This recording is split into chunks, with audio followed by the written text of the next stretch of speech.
Hi there, all YouTube users. We're just going to do a quick overview of the iPhone 4 today. I've got this iPhone 4 for about 5 months. Loved it so far. I'm going to show you some tips and tricks about what you might want to know about it. So first of all, you're just going to start off, home button as usual, slide to unlock. It is a 40% larger battery than previous iPhones. You're going to see your carrier in the top and your Wi-Fi if connected. Again, buttons are on top, easy access point for volume. You got your mic, speakers, and dock connector on the bottom. On this side of the phone, you've got your micro SIM tray. On this side, you've got your plus volume, minus volume, and your slide on and off for your ringer.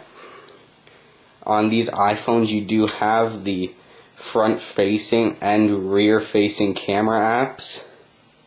So you can see yourself right there. It is a 5 megapixel rear-facing camera with a flash. Yay! So we're going to do an overview. When you get the phone, you're going to receive a box like this. You can see just Apple logos, iPhone 4 Apple logos. Rear of the box, you can see it says 16 gigabytes, spiel about Apple.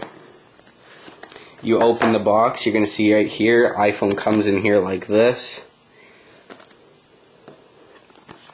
Again, open the box, you'll see this little designed in Apple in California. Open this up, you got your SIM tray extender. You're going to use that by simply popping it in this little hole, pushing down, the SIM tray will pop out.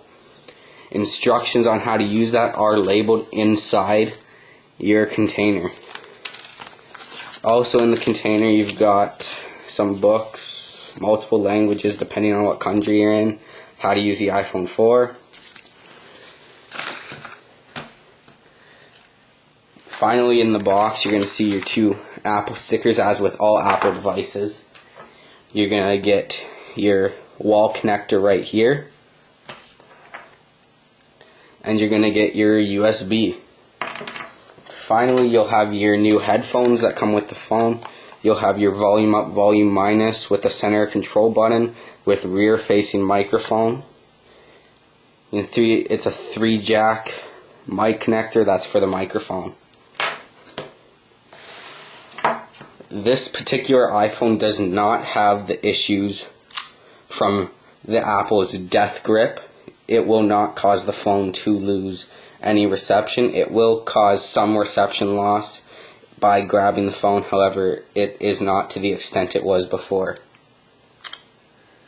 So, first of all, you're going to want to know multitasking. You're going to double click home, slide over, you're going to get to your play menu, slide over again, you're going to have volume.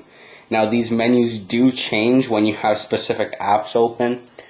For example, this Apple iPod button right here, say you open YouTube, that is now going to change, or it should change, to a YouTube button if you're, say, watching a video. There you go, YouTube button right there instead of the Apple.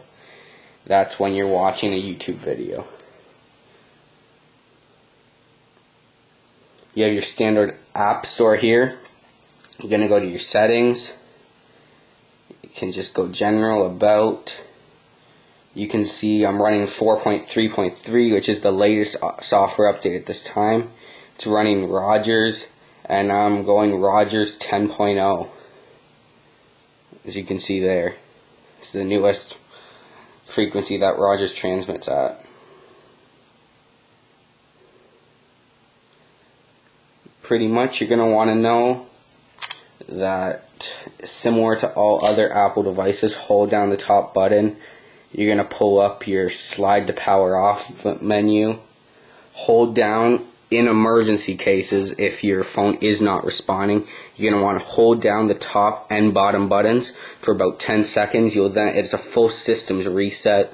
It will not erase your data, however it will restart the phone and shut down all systems in the case that the phone is not responding. So that's pretty much what you're going to want to know about the new Apple iPhone 4. I'm going to have some other videos featuring some more features of this phone. Stay tuned and subscribe. Thanks, YouTube.